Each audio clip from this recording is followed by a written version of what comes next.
What's up, everybody? Welcome to another edition of Talking Elite Fitness. I'm Sean Woodland with Lauren Khalil and Tommy Marquez. How's everybody doing in this short work week? Getting ready for all the good foods. Nice. Fantastic. Oh, I can't wait. I'm freezing though. It has been cold It's been today. cold. It was cold yesterday. Like I And needed I was like, man, my cheeks are a little What was it, like no. 65? No, well, it was about, I think where I was, it was in the 50s. for Okay. us with wind, it was Yeah, 41. it picked up a little bit. There was a little 40, bite in the air. 41's cold. Yeah, it was a little bite in the air. You need So yourself a heated blanket for inside. That's I what got I'm the under weighted right now. blanket.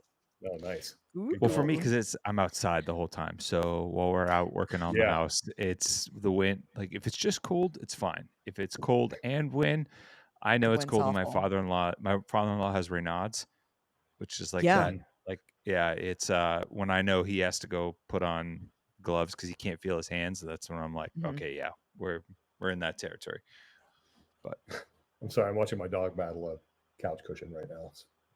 who's winning? Who's got the upper hand? Upper paw. I think Dozer's looking pretty good here, but he can't find it. It's like this is a fits, I sits type thing. I think he's going to wedge himself between the back of the couch and the couch because you got it, bud. You get in there. We'll see if he gives up. Anyway, got some stuff to talk about today. We are going to talk about some of the latest sale rumors that are going on with CrossFit. I did some digging, talked to some people, have some things I can update you on. Nothing really super on the record, but got some clarity on some stuff. There's been some rule changes around the CrossFit Game season that we're going to talk about, and World Fitness Project continues to adjust things for the finals that are taking place. What is the week before Christmas, right? Copenhagen. Mhm. Yep. All right. But before we do that, got a couple sponsors we want to thank. First is Thirdsy, and want to remind you guys about their Black Friday sale where you can save up to 50% off all on site wide. Starts Friday, November 28th, runs through Tuesday, December 2nd. And if you use our code at checkout, so during this time, our code TEF, you'll get free shipping on your order on top of the site-wide savings that you're going to get. So if you've been sort of on the fence about maybe getting on the Thirdsy train this Friday for the Black Friday sale, it's the time to do it. They're going to have, again, huge sales site-wide. Then you plug in our code, you're going to get free shipping. So it's basically like they are paying you to try their rest and recovery collagen, which is, it's phenomenal. Like, it's great stuff. I love it. We swear by it. Like, it's something that I'm just going to, it's made a huge difference in my sleep and recovery routine. It's a powder that you take at night. Just mix it up in some cold water. Drink it. It tastes fantastic. It's got GABA, L-theanine, magnesium in it. Doesn't have any melatonin in it, so it's not habit forming. And of course, it has collagen protein that helps you recover better while you're sleeping. The ingredients that I mentioned prior, those help calm your central nervous system, allow you to get to sleep faster, stay asleep longer, and get the most out of your sleep. So again, the Thirdsy Black Friday sale. Check them out, thirdsy.com. They have savings up to 50% off site-wide, and our code TEF gets you free shipping. Okay. And as of this moment, they still have the salted chocolate caramel available. But with this sale, that one could go out like hotcakes. And when it's done, it's done. Get on it. I actually got a little wild last night. Ooh, tell us. I mixed the two. Wait, what? Wow. Yeah, I was like, you know what? I'm gonna have myself like one of those like chocolate dipped dessert strawberries. So I can combine the Oh. strawberry lemonade with the salted chocolate. Some people might have been like, well, actually, my wife was a little skeptical, just because I just like to mix things. And it was pretty good actually. I enjoyed it. I'd do it again. What was the Might liquid base you I used? might water. I might adjust the Okay. ratios a little bit. I felt like the chocolate, salted caramel chocolate dominated the exchange, much like Dozer with that couch cushion. Yeah, But he gave up. yeah, I'd probably go a little bit more strawberry lemonade on top just to make it a little bit more fruit with a hint of chocolate. Give it a try. Nice. All right. Okay. Another thing we want you to give a try. So that's thirdsy.com. Check them out. Everyone loves shoes, right? CrossFitters love shoes. Shoes. If you know, Let's look, get some a shoes. Do brand you guys that was remember like that YouTube video? I Oh, don't. OG. That is one of the first viral videos. Oh, Okay. Anyway, Reebok has been I'll around look it since the up. beginning, and let's put this bad boy up. Blam! There it is. That's the new trainer that they have coming out. So they're going to introduce the new Nano X5 Edge training shoe that is going to be available at Reebok.com starting December 5th. Here's what you can expect to get when you buy the Nano X5 Edge Tech. Engineered flex weave upper for improved fit, feel, and breathability.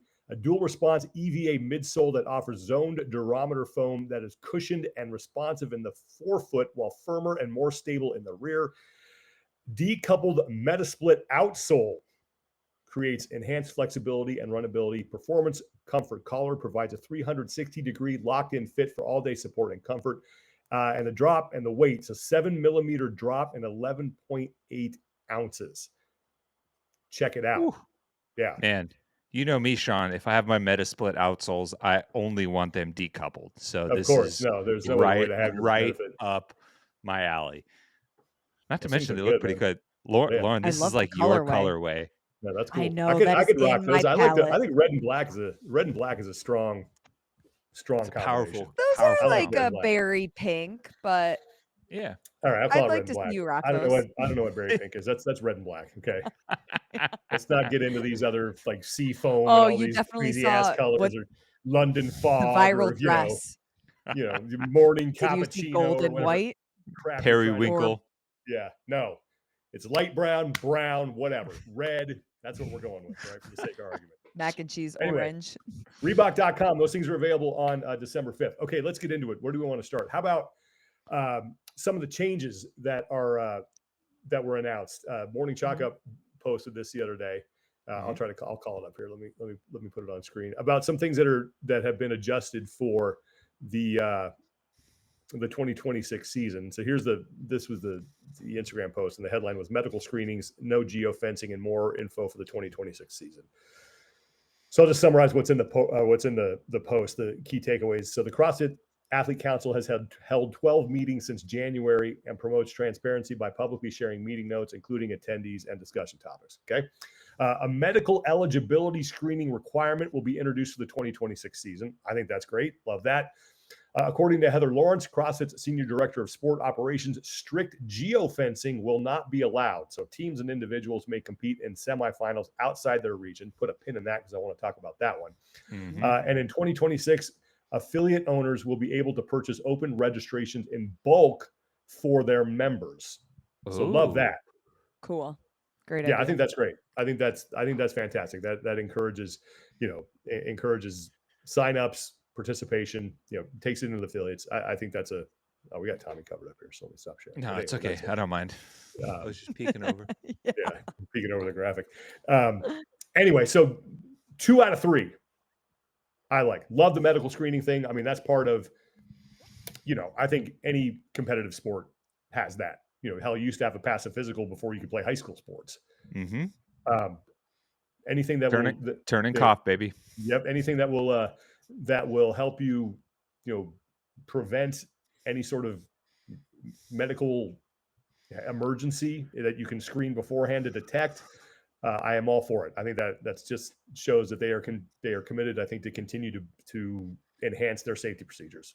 So that's a win. I like that one. Yeah, and honestly, I don't really foresee it being much of an issue, but the upside is that it could possibly unearth some things that maybe athletes didn't know about themselves. We've through I know personal experience through medical screenings at my high school alma mater that we had for our athletes and kids. Multiple kids with genetic heart issues popped up that they had no clue, that were missed during the early stages of their childhood, that they said probably was existent at birth, but was possibly overlooked due to the size and shape of a kid's heart at that time. So, and it could have potentially saved their lives, because if you're, high impact sports like football, basketball, that puts a lot of stress there. So the potential upside is that could it save somebody's life, which I'm all for. Absolutely. Yeah, I think it's a huge win. It actually surprises me that we haven't implemented that sooner. But better late than never. Yeah. I mean, it's also the reason why we have IEDs in every gym, or at least you should, and everyone should be trained in CPR and how to use those. So, it makes a lot of sense, and it's a good opportunity, I think. I'm curious how they're going to implement it, the details, the fine print around that, whether it becomes a part of, I assume maybe the regionals, regionals level, right? Yeah, it Because should. it's I think any live competition that is affiliated with the season should absolutely have to do this. And if it works, if you do it 10,000 times and it works once, then it's worth it. Mhm. agreed. Yeah. Okay, let's talk about the geofencing thing because this is the one thing that I do not like. And it's just I don't know because how I feel. that's okay, good, because Yeah, maybe you can talk let's talk me about it. into your side here. I and this just goes again because I'm just willing to die on this hill. Still believe that the best season structure we ever had was open regionals games. You knew, where you were going, you knew where you had to finish. Everyone had a designated regional that they were competing in, and the whole season was structured and made sense. I don't like chaos, unpredictability, and things that are tough to explain inside of a season structure because I think it makes it harder for fans to connect with it, follow it, and to tell stories around it. I prefer a very linear path that is easy to understand. Like I can explain, any professional sport, the major four, I can explain to you in probably less than 2 minutes, and you can grasp on to, okay, this is how this works. Because the more complexity you add to something like this, the more difficult it gets. And you're like, wait a minute, what? How can you qualify? I like geo-targeting or geo-fencing just because it's very easy to understand. You live and you compete in this region, this is where you're going. You live and compete in this region, this is where you're going. Now, without that, we're going back to kind of the sanctional days where any athlete can go to any semifinal they want, assuming that they meet the qualification process, whatever that is, that whatever those individual semifinals choose, as long as you obviously qualify, you can go. Now, I do understand the argument. This is the one concession that I will make for some of these maybe smaller qualifying events that don't have the opportunity to attract big name athletes to sell tickets. This is an opportunity for them to do that. So I am sympathetic to that, but from a structure part of the season, yeah, I don't like the chaos. I don't like you have multiple chances to compete. It makes more sense to me. It's more exciting when you go open qualification process, whatever the live qualification process is that is geo fenced. So every athlete, has their designated path, and then you all do the same thing to get to the games. But that's why I'm not a huge fan of this. Yeah, yeah, and I would say that I've kind of shifted a little bit left and right on this, like kind of going back and forth over the years. And I think I'm starting to net out more so with your side, Sean. Like I the more I think about it, the more I think specific to the CrossFit Games season, having that linear path where um it there's not a ton of variability and unpredictability as far as like your ways to get to the games, it just seems to be make it a better product overall. I am all for. I think two things can be true. I'm all for trying to provide as many competition opportunities for athletes in the sport, but that doesn't necessarily exist within the CrossFit Games season structure itself. I think there are a million different ways and pathways to try and integrate with other events, and we've talked about with like WFP and other things to kind of do that. But I think if you're going towards the title of like fittest on earth and that specific path, I think that path should be a little bit more linear. And the more that I've seen athletes have the freedom to go to a bunch of different places, the less it feels like the stakes are real, if that makes Mm. sense. And this was one of my big gripes of the sanctionals era. It was, hey, we're in the final heat of Wadapalooza, and these are the top 10 athletes from all weekend. But the athlete in lane 8, who's currently in 7th place, they're the ones slated to get to the ticket. And if they Yeah. and that ticket could go to anyone from 5th to 12th. And the point structure, depending on who falls out and who falls in, and the backfill process doesn't really make the stakes very real in that moment. It becomes very confusing, and dictating that to a viewer in a very like clean way, especially for new uh, fans of the sport, just felt a little sloppy.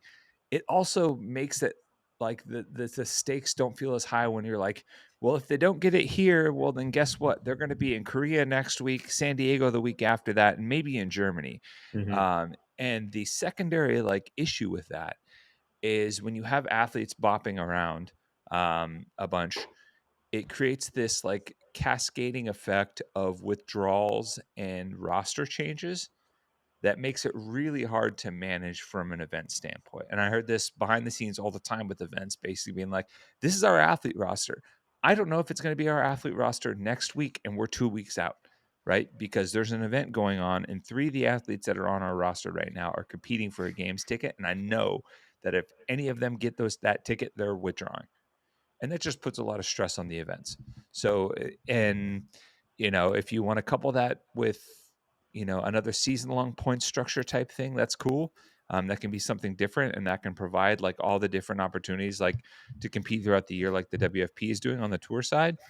But for the CrossFit Games, I like just like that linear path, like you mentioned, and lining up against people in your region that you are competing for to represent your region. And it created badges of honor, right? Like if you came out of the Central East, it was like you're battle tested. SoCal back in the day had like all these studs that were competing in year out. It created these storylines over years that people got excited to watch, Yeah. and see people go head to head. And then if an athlete moved, it wasn't really that big of a deal, because it put them into that. They knew exactly what bucket they were going into, and the season sorted it out as such. So I think I've definitely gone back and forth at times, but I think I'm more in your camp now, Sean. All right, Lauren, convince us why. Tell us why we're wrong. I don't know that I'm going to convince you why you're wrong, because I think that all of those trump maybe my one counter argument, and especially with the consistency, the storylines, the like knowing who's going to qualify at each event and not having to cross-examine your notes from every other semifinal, or whatever we're calling them this year. But doesn't this allow for the strongest competitive field at the games? Not I mean, necessarily. I don't know. The other argument I'm sympathetic to, but not entirely, is the fact that, well, okay, well, what if someone's injured on their semifinal weekend, or doesn't this is a fail-safe mechanism to allow people who can't, who couldn't make it. I get But that, but that's sports. But it happens, right? It happens in every sport. So That's that yeah, one, sports. I hear and that, but it, every and sport. it, Yeah, and in that moment, an injured athlete is not one of the fittest. So agreed. if we're talking about the Sure. fittest as a Yeah, snapshot in time, like they do not meet that criteria, so they do not move on, and that's a harsh reality I believe at times. And I know I've probably definitely lobbied for athletes to have opportunities in that regard, but I don't necessarily agree that it creates the strongest competitive field, because there are athletes that have more means than others, hmm and sometimes it's a war of attrition. And so the Mhm. athlete with the biggest pocketbook to be able to go travel maybe gets the opportunity. That doesn't yeah, necessarily dictate that they are more fit, or in that moment, like you could argue that I thought that in regionals era, athletes were so hyper focused and training for that peak in that particular moment, that the level of competition at regionals was a better filter yeah. than like the athletes kind of like patchworking themselves into shape hmm throughout the year just to try and get a ticket, if that makes yeah. sense. But the programming's not going to be the same at all of them, is it? But No, I that's it. don't. I don't. I would. I don't know. That's a very good question. I'm guessing it Yeah. will be some sort of hybrid thing again, to where it's like you got to have these 2 or 3 events, and then whatever else you're going to do, you're going to do. And that's another part of it, right? Like it's I think if programming was the same at all, you would see less people doing multiple ones. Maybe. yeah, probably. Yeah.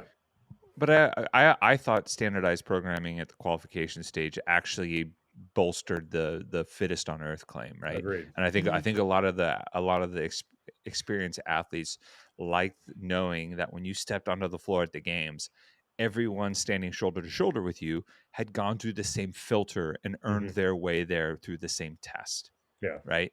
It's not like, hey, you did a 2-day event that had 5 events over 2 days, and that got you your ticket, and Mhm. I did, let's say the sanctionals era, I did, Rogue, and it was 12 events over 4 days. Like that's just it's a different caliber of So athlete. different. Yeah. So, and it's I think tough, that. right? Because I Yeah. sympathize with the event organizers, right? Wanting to hmm put their own stamp on things, wanting to create a brand identity for their event. But at the same time, it's like, all right, well, where's the balance point of Yeah. like these events have an opportunity to create something unique on site, but also adherence to the season structure, I think long term will make everyone more successful. And I think you bring up a good point about the events too. I mean, there's a very good chance that this is sort of a concession to those events to say, okay, we are asking you to assume the risk here. CrossFit is, as far as like the financial thing of putting on these events. So in order to do that, we have to make some concessions to allow you to have every opportunity to get the best field possible and the most popular athletes that's going to put butts in the seats at your event. So I fully understand that. Perfect world though. I like the geofencing. And when it comes to like, I know that DeHunt method wasn't perfect, but there was like a strength of field that then determined how many qualifying spots you got, which I think probably did a better job of getting a competitive field at the games.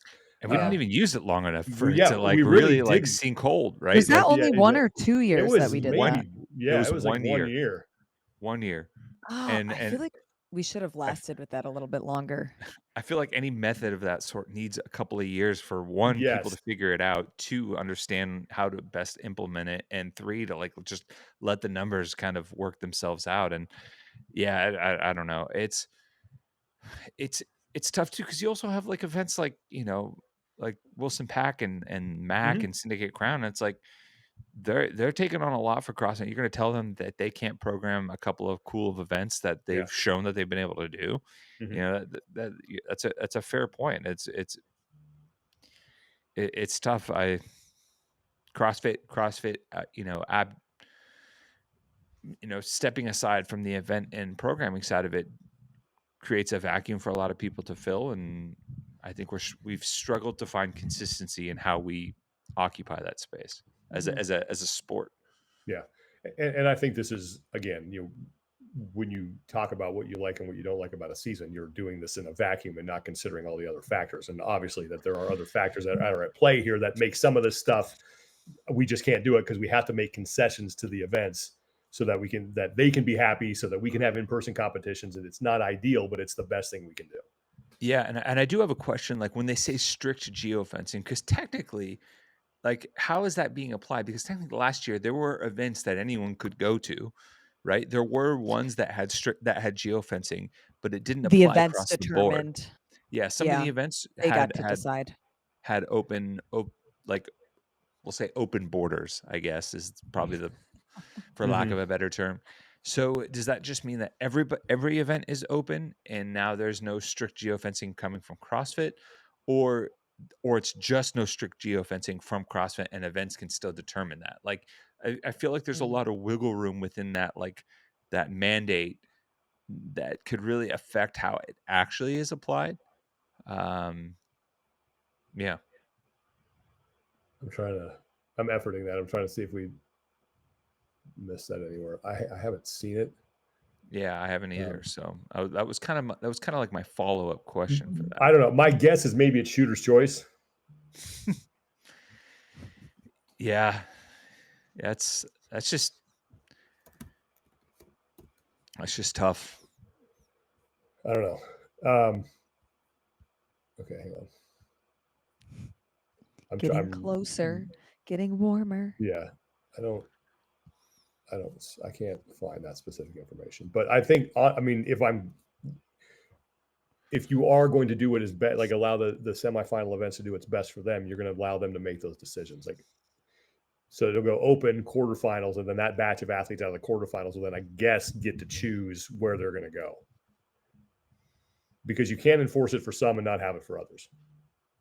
Yeah, that's tough. All right. Okay, and then I like the last one. Obviously, we like that, allowing affiliates to buy bulk registration for their members, incentivizes them to get people to participate. Really cool. I love that. Yeah, anytime you can give anything back to the affiliates in the open for participation, all for it.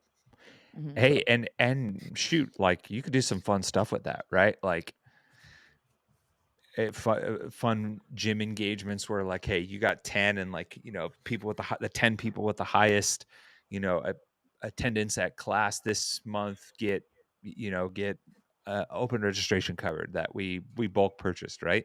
It's cool participation incentives that you can work into the framework of what you do at your gym on a day-to-day, which is always fun, right? Get people more engaged. Yeah. Okay. Next thing, let's talk about World Fitness Project.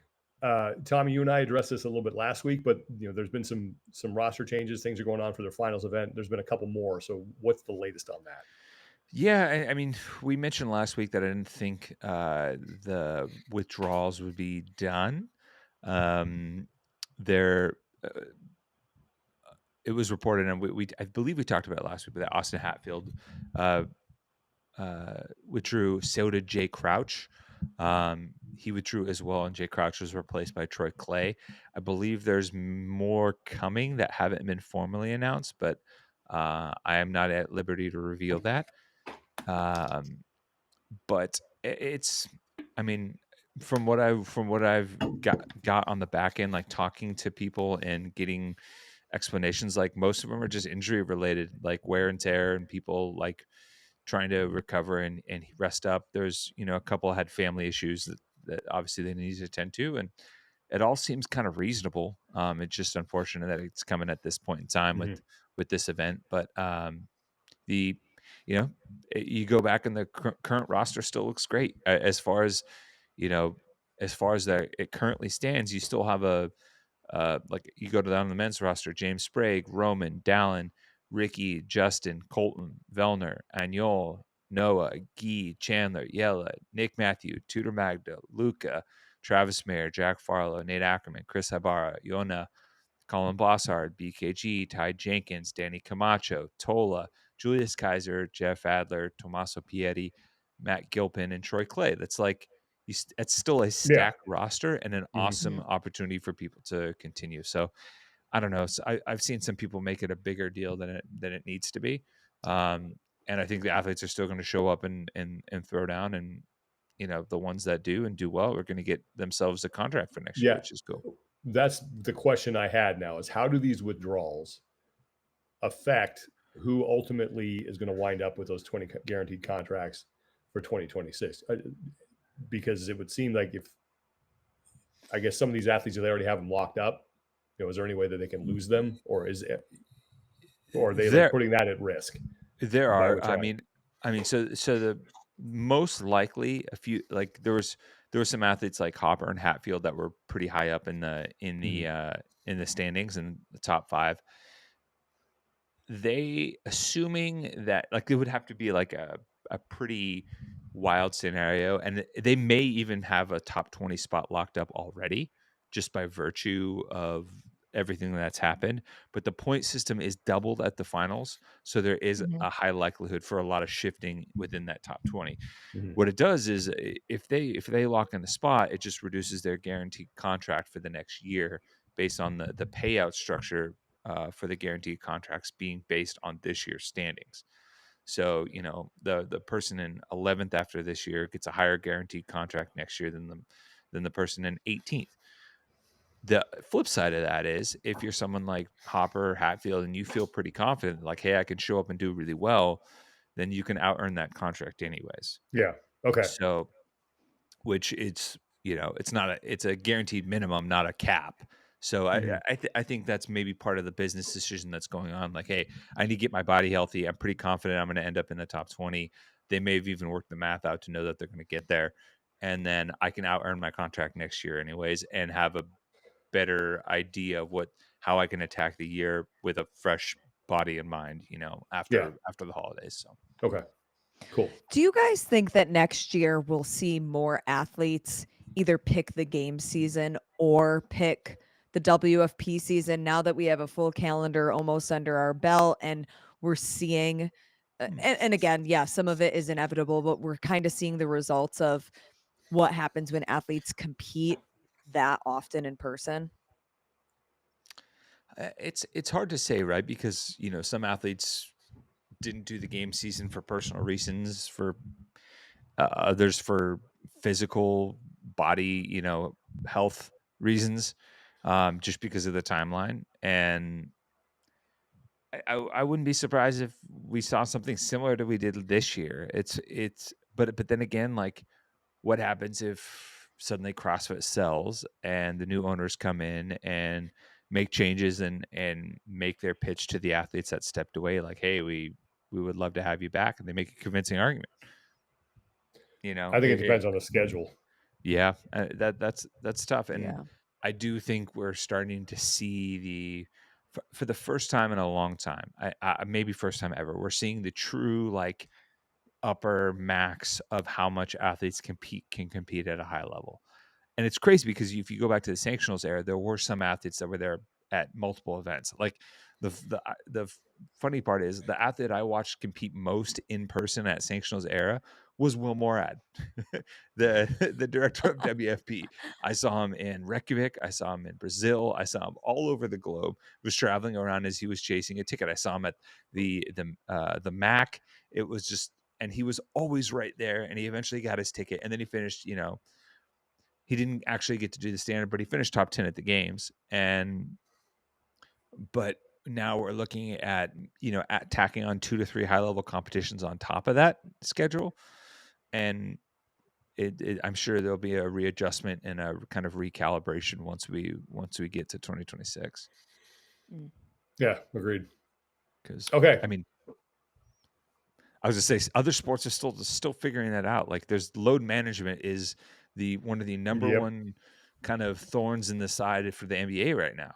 Yeah, and the NFL, like and like 16 games is a lot. 17 is aggressive. I know they cut this preseason down, but hell, those guys didn't play in the preseason anyway. But yeah, you're right. Like Yeah.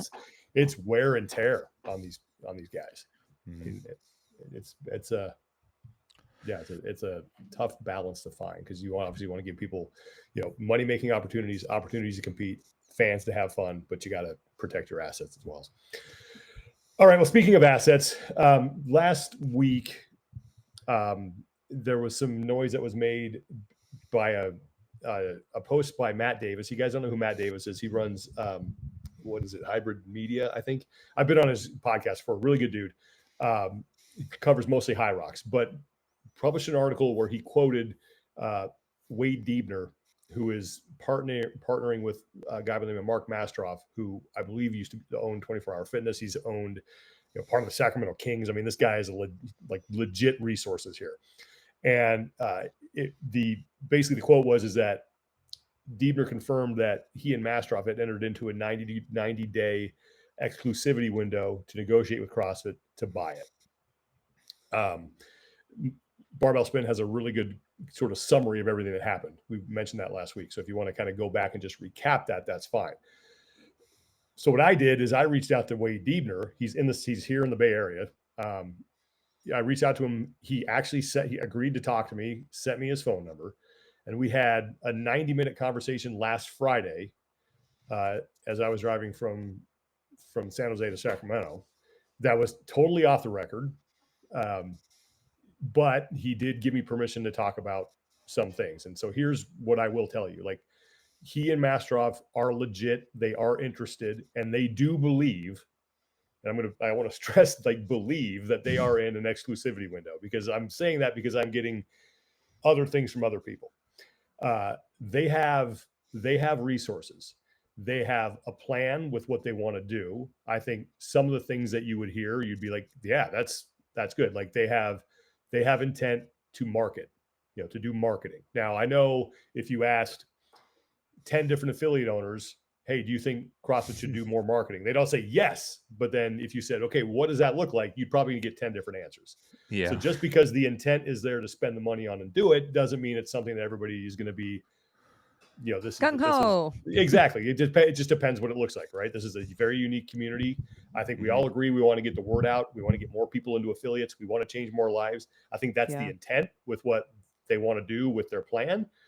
It'll just be very interesting to see if this comes to fruition, and if they do buy it, like what that plan is going to look like. But they are very, they are legit. Like, this is a legit thing. They believe that they are in the lead to buy it. They believe they have the resources to do it, and they have an offer to make it happen. And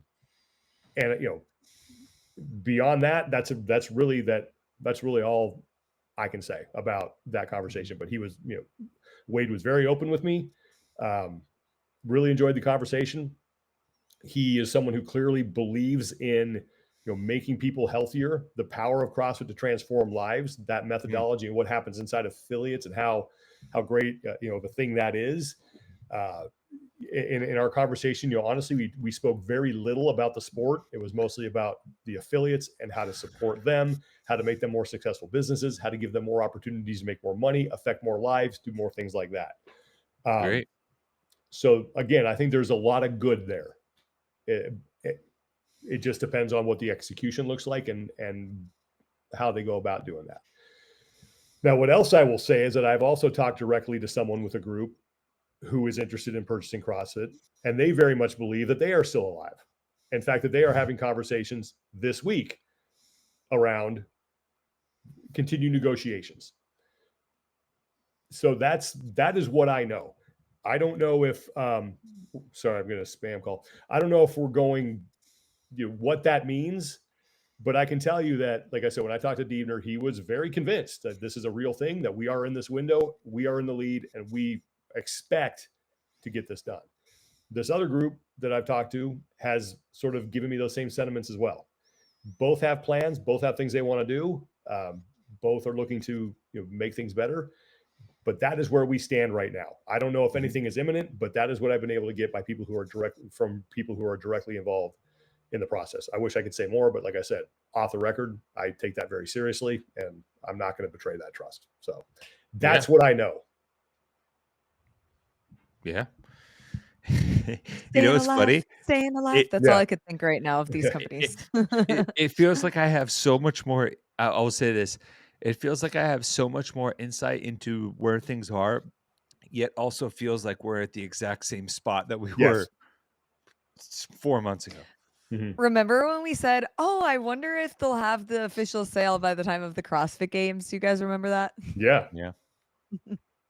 And we were like, yeah, I mean, it would make sense. No. Maybe by the start of the Open. I feel like we are, I don't know, given what I've heard from the people I've talked to who are directly now involved in this, I feel like we're a little closer to maybe having an idea of when it's, I don't know. Yeah. But it will be very interesting to see, especially now that we have, like, this is one thing I'll say. I don't think they're going to want to pull the trigger on a deal once the season starts. That's going to be interesting. Yeah. I think you've got to get this done before 26.1 is announced.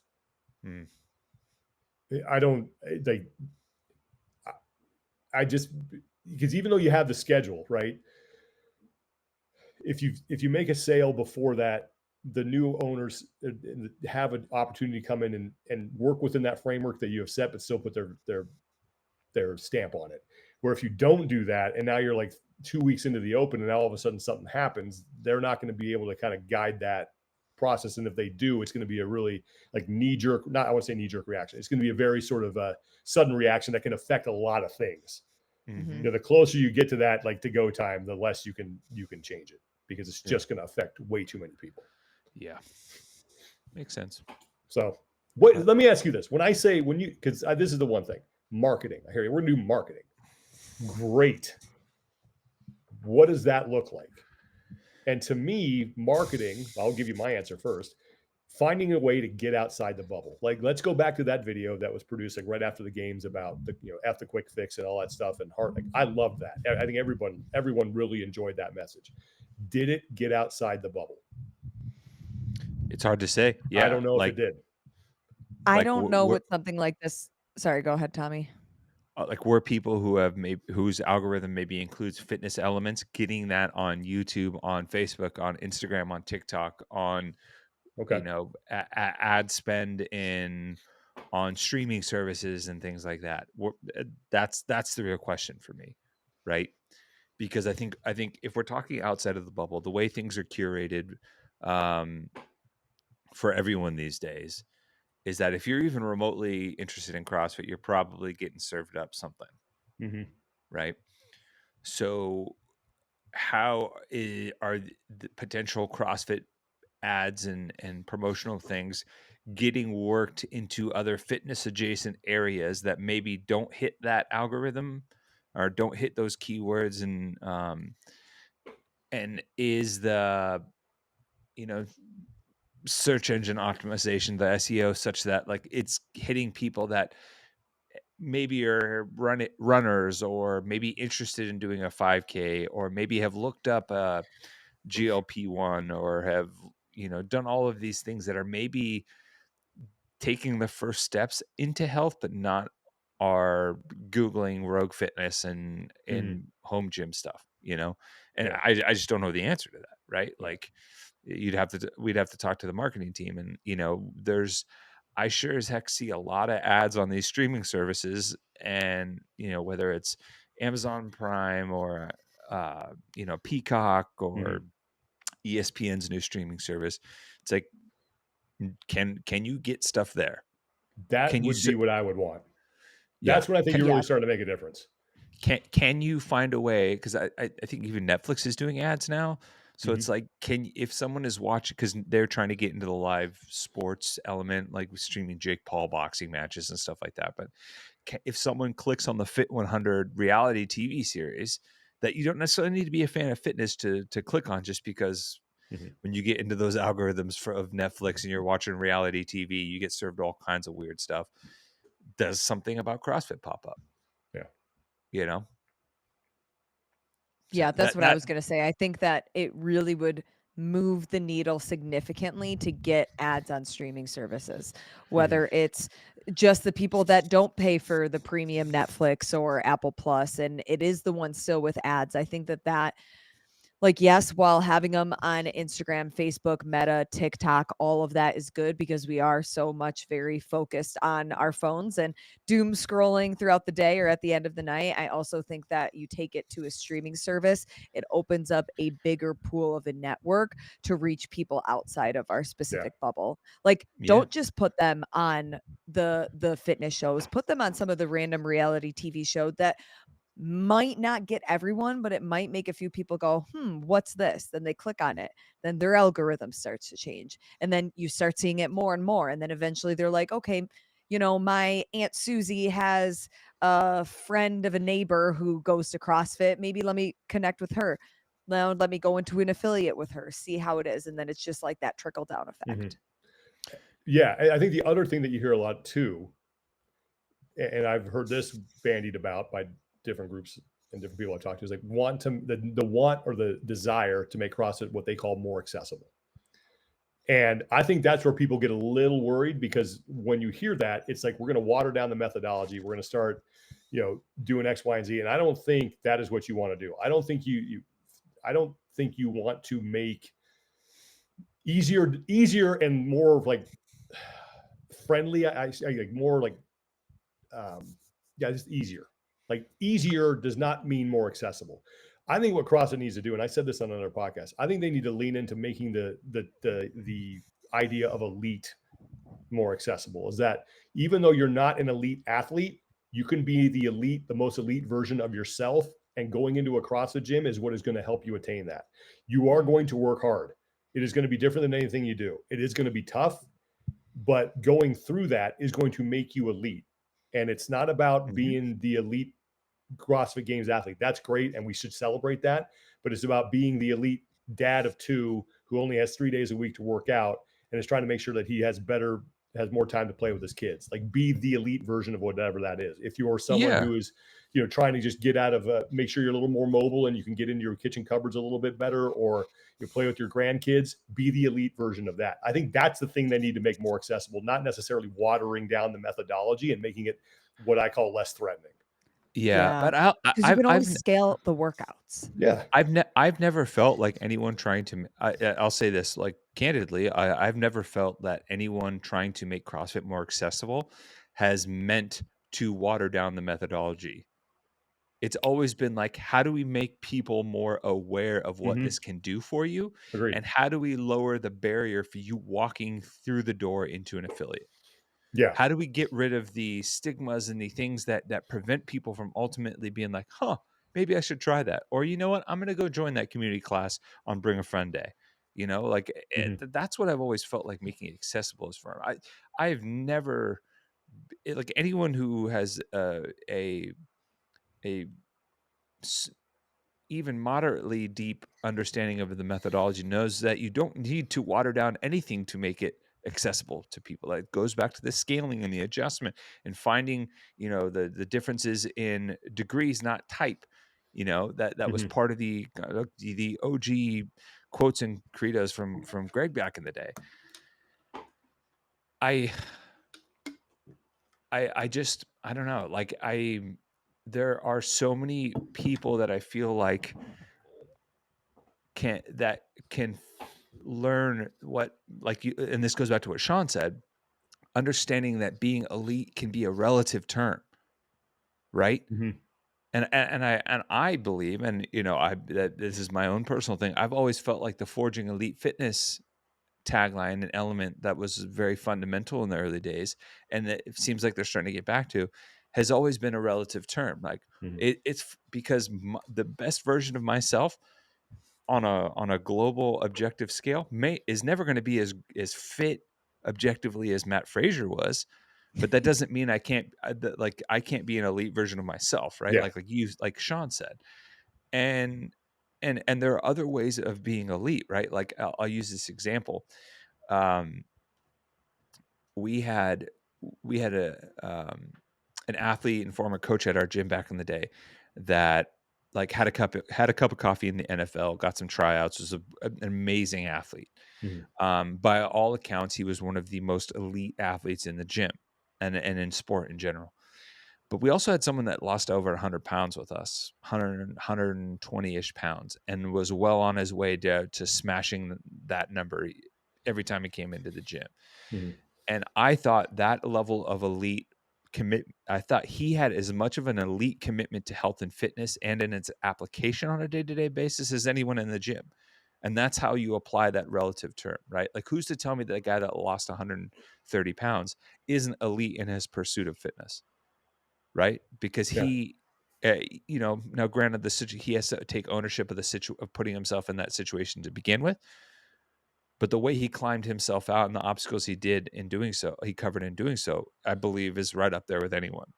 And I think that's part of the message that has to stay. Yeah. But don't you think the fear is from people, like when you get outside, and I don't mean that, like, when you get people from outside the community who who look at this thing, who's like, hey, maybe we should buy this. I think the fear is that is exactly what they're going to do. It's that they're going to come in and we're going to water this down and we're going to make it all the same, and we're going to, you know, I, drop drop it to appeal to a wider mass of people. Therefore, we have to make it easier and less threatening. We're going to take away the spirit. Like, I think that's a legitimate fear that people have in this community who really hold this methodology and what it can do close to their hearts. yeah, but also at the same time, like some of that is just human nature, right? Like Mm-hmm. we're afraid of change and newness and anything that comes in, right? And so, and it's been baked into us from the Yeah. early days of CrossFit when everything, it was so anti and so like,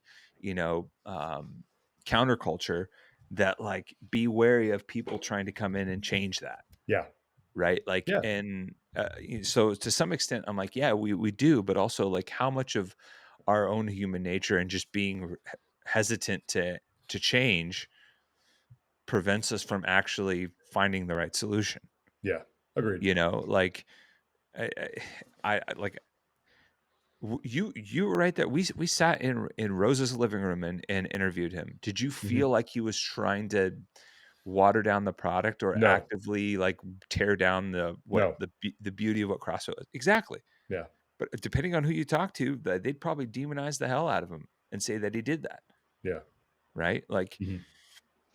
I and not think that everyone's with going to be CrossFit successful. too, everybody has this almost sense of ownership. We feel so deeply attached to Mm-hmm. this because we all know how much CrossFit has changed our lives, whether it's we've lost weight, we've become healthier, our cholesterol has improved.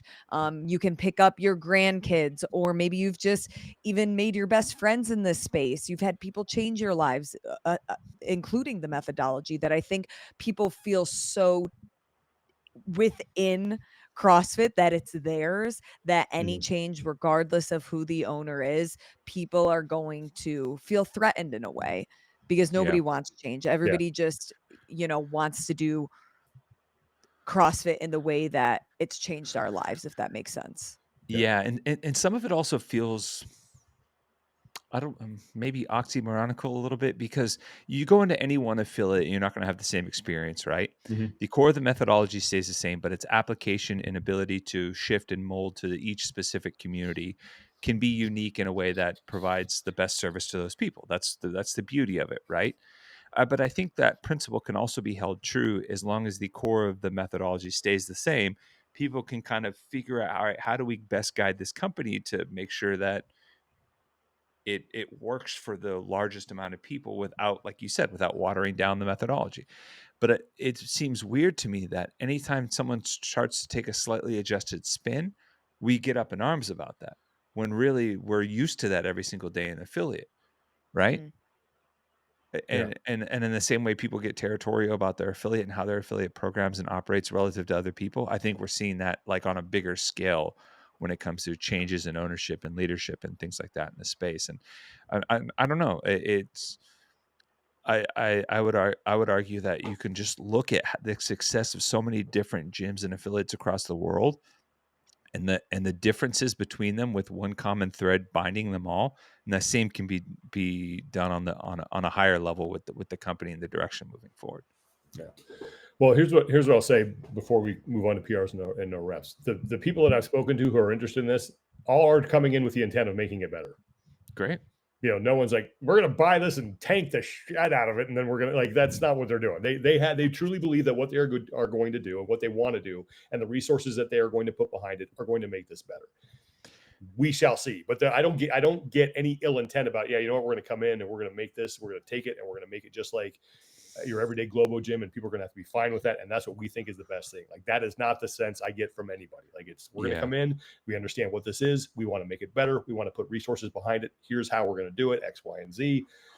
Here's what people might like. Here's what they might not like. But this is why we think this thing they don't like is going to be best for the whole thing moving forward. So that's where we're at, and we'll see what happens. But and if you know your history, there was a very real threat of that in the early days around 2014. If you remember, with Anthos Capital, there was that as a potential like real issue that was avoided. So that, the people that were around for that or have that still in their mind, it's still some trauma over that for sure. Yeah, for sure. All right. Do we have any community support we need to get to right now? I have not gotten any. I did. Okay. I did. I'm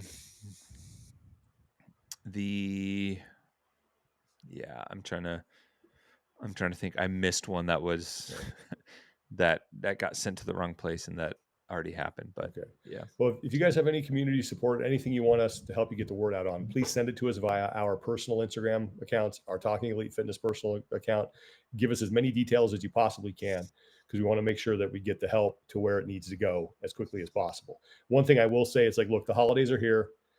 Thanksgiving we're recording this on Wednesday. Thanksgiving is tomorrow. Maybe you're listening to this on Thanksgiving, or as you drive to your loved one's house.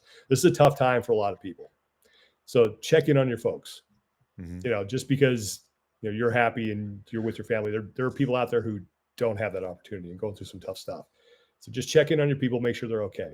All right, that's all I would ask. Be supportive of each other. So PRs and no reps. Anybody got no reps? No reps. Go ahead. So one of the best things we got, in my opinion, during the pandemic was 6 feet between people. Yeah, the lines seem less crowded. You have fewer space invaders around you. No, see, I feel. Now I'm getting a spam call. Hold on, now it's connected with my headphones. Okay. Oh my gosh, what's happening? I can still hear you fine. Okay, you can. Okay. We need to go back to at least 3 foot minimum. Agreed. In a line, I absolutely. can feel you breathing and I can feel your body presence behind me, you're too close. You're too close. Yeah. I had someone spit on my shoes in Hong Kong. Ooh. What? Yeah. I agree. Let's compromise. We don't have to be 6 feet. Let's go to 3. But 3 is. I subconsciously do it anyway now. Like, someone's in line, I give them like a wide berth. And some places I go to still have the markers on the floor about, hey, stand here. They still remind you. I agree. Let's bring that back. That was one good thing. We don't need to be up on everyone's business. We're all going to get to the front. Don't worry. We're going to the same spot. All right, Tom, you got a no rep? No, actually, it's pretty good week, guys. You had a great Cowboys, week. That was amazing. Cowboys beat the Eagles. Biggest comeback in team history for the I Dallas know. Cowboys. You know what? Screw it. I'm gonna no rep Tim Paulson because he's a Philly fan. Okay, that's fair. That's fair. Hey, he does, like, in Tommy's offense, Tim does get a little, and Nico, every time the Eagles do Yeah, well, they do. you are likely to get a message from them. Always. Tim and yeah. Nico, take that. Sorry, Tim, you have a beautiful family and awesome parents and just a wonderful life. I'm Everything's gonna going no right rep you for because your team just gave up 24 unanswered points to Dak Prescott and the Cowboys. So that's my no rep for the week. I'll PR. I'm going to PR Matthew Stafford for his 30 touchdowns and 2 interceptions. MVP. Come on, give it to him. Nothing, Tommy. Nothing. And I don't want to jinx this, but nothing would make me happier than to see my team raise the Lombardi Trophy in Levi Stadium. That would just I can't be still my beating heart. You know that, like, there's like that visual meme of it shows Vince McMahon getting more excited, and at the end he's like tilted down. Absolutely. It's like Matthew Stafford, like 30 touchdowns. It's like he holds the MVP trophy, and then it's the Super Bowl trophy in Levi's. That would be it. Levi's is the Niners stadium, Lauren, if you were unaware. So that would be a rival stadium. It would be like the Cowboys raising the Lombardi in the Eagles. Lincoln, hell no. So I was actually, it's funny, I was going to PR your Rams because I think they're the best team in the league right now. They're playing like it. Like, I don't want to jinx it. It's only week. I mean, we got plenty of football left, and no one remembers who was the number 1 seed at this point last year. So they got a lot of football left. But I'm liking what I'm seeing. And if you remember, at the beginning of the year, there was like the thought that Matt Stafford might not even play. He was like on some like magical clear table, like getting treatment in like a hyperbaric chamber upside down. They like, cloned him. That's what happened. Yeah, they cloned him. He comes I don't back. care. Yeah. Hey, do what you need to do. Yeah. So he's got like an extra eyelid somehow. I do have one PR. I want to PR floor naps.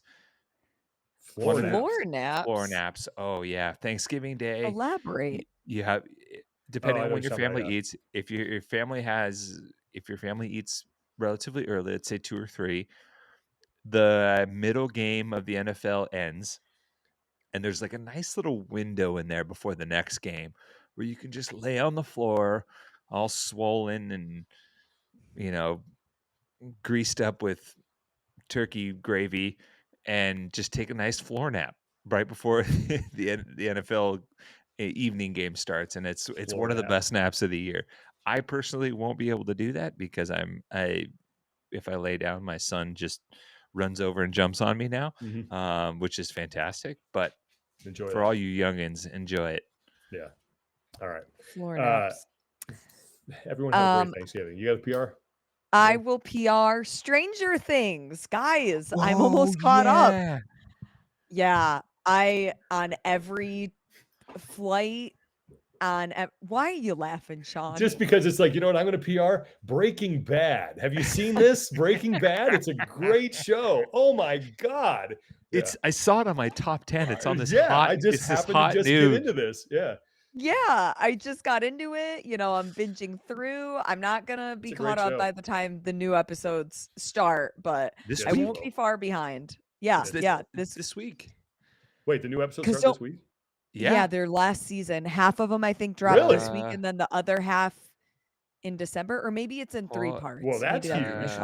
Hold on. Yeah, that's why I started watching it, so I could be relevant here. Right. So the season premieres tonight as we were recording it. No way. 5 p.m. Pacific. I'm in. Oh yeah, I won't be ready by then. All right, sweet. No spoilers. Spoilers. Let's go. Okay. I've been reading some fan theories. I don't know if I love it or not. I don't want to hear it. Don't want to hear it. You know what? You know what I want to say? And if you've never seen Stranger Things, this is going to be a spoiler. So don't end now. So the 4 people that haven't seen it globally. Yeah. Why did they kill Bob?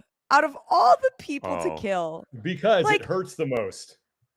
But like Bob was so why good. you, I can't even know. remember the woman's name, but I remember Bob's But name. that's Bob why was you, so good for her. And the You best knew thing that happened. you knew that guy You- was dead from you the knew start. Bob You knew No, that guy was I dead. thought Yeah, he you was do. going to be the hero. Because you I kill thought the he was going to guy be the hero. to give you the most emotional impact. You kill the guy that everyone loves.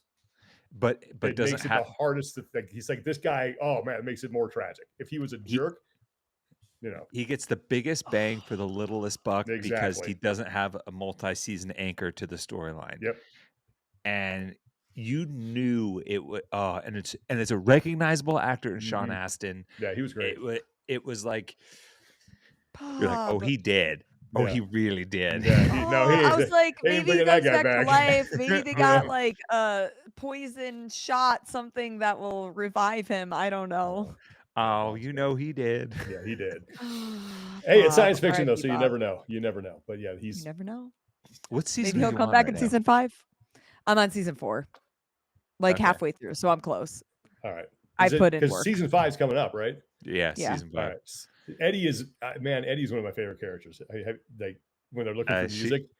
Everyone's like, we need music. And he pulls out the Iron Maiden tape. He's like, nothing. He's like, this is music. I'm like, yes, you're damn right, Eddie. That is music. Thank you. It's a great album. All right. All right. Well, that'll do it. So, well, enjoy Stranger Things and enjoy your Thanksgiving, everybody. And again, check in on your people. All right. Make sure everyone's doing well. Please be safe. Enjoy your time with your families. And that's it. For Lauren Khalil and Tommy Marquez, I'm Sean Woodland. Take care of each other. Be better. Enjoy the holidays. And we'll talk to you guys next time.